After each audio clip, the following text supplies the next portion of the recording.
take that second base bag, get that double on the board, and then be looking good. Or he'll take another long ball. This one up against the wall. It's gone!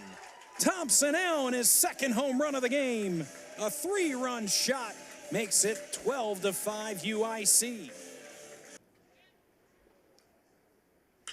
This one grounded to short. Taylor easily gloved. Colon the turn, scooped out at first base. Double play for UIC to get out of the top half of the sixth. Good work from Vitolero. I know the athletic department keeping a close eye. This ball swung on, clobbered to left center. That one's over the wall. Third homer of the game for Keegan Garris. And a day to remember for the left fielder. The senior makes it 14-5. Misses outside. And it will be bases loaded for Keegan Garris. All right, so set the scene for us in terms of what may never have happened before. So I will take you through the sequence that brings us to where we're at. Keegan Garris, in his first at-bat, he walked. Pretty simple on his part. In his second at-bat, in the third inning, had a 2-run homer.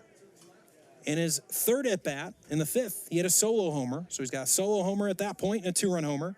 Singled again in the sixth, and then a 3-run homer back in the seventh. So he's got a solo, a 2-run homer, and a 3-run homer already on the day, and steps to the plate with the bases loaded for a chance to do something by my cursory search has never been done before.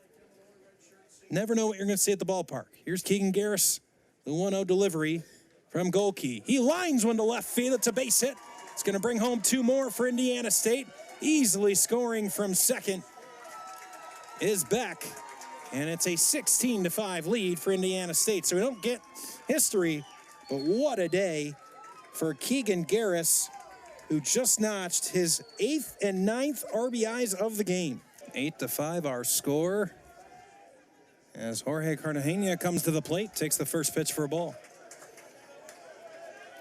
You feel that if Smith would have gotten that early jump, that would have easily sailed its way back to him.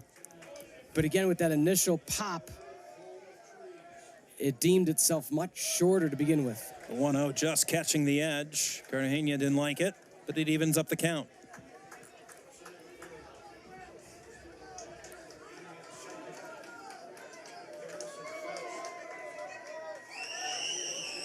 The 1-1 delivery, fouled at the plate. Now 1-2. Hawkins finally able to get ahead in the count. You almost have to say to yourself, you're lucky if you're UIC that only 1 run scored, because if the base runners would have been a bit more aggressive, that could have easily plated 1 more. Now Hawkins ahead, 1-2. Trying to limit the damage for the Flames. The delivery.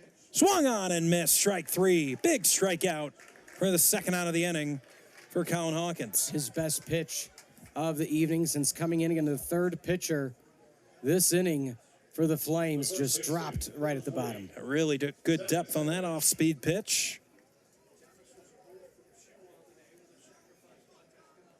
2 outs. It'll bring up Thomas Emmerich to the plate. Emmerich 0 for 2 on the day, including a sacrifice.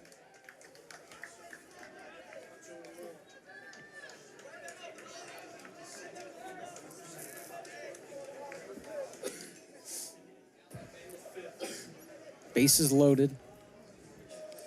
Now the 0-1 from Hawkins, missing low.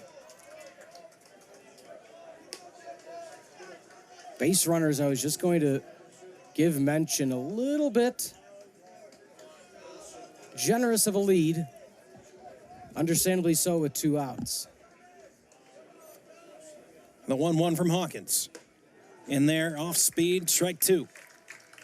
Found himself in a similar situation with the last batter. Was able to finish off strong. Let's see if UIC can stop the bleeding with a 3-run deficit. 1-2. 2 out, 3 on. The 1-2 inside. I'm not opposed to that pitch at all. You had the count in your favor. You've looked for that inside corner all evening. Good job by Emmerich to be patient on that. 2-2 count, 2 outs, 3 on. The delivery, slow roller up the left side, goes foul. We'll do it again. You saw the speed that Pena showed. I mean, off like a rocket from second. They're looking to add on to this lead, hand over fist.